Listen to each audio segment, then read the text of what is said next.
Sure, the smell of bacon in the morning is great and all, but nothing beats coffee. But is it good for you? Well, let's get to the truth about coffee.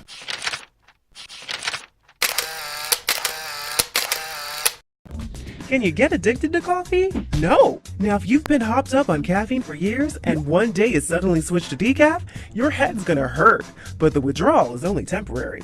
And most experts don't think caffeine addiction is a big problem. It's not like you're gonna need rehab. Does decaf mean it has no caffeine?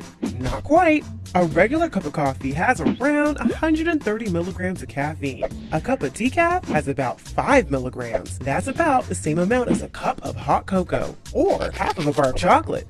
Should I ever cut back on coffee? Sometimes. If you have osteoporosis, keep your intake to 3 cups a day. And cut out the caffeine if you have insomnia.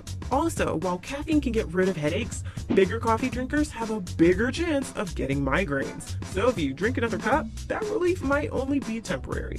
And finally, here's the big one. Is drinking coffee every day okay?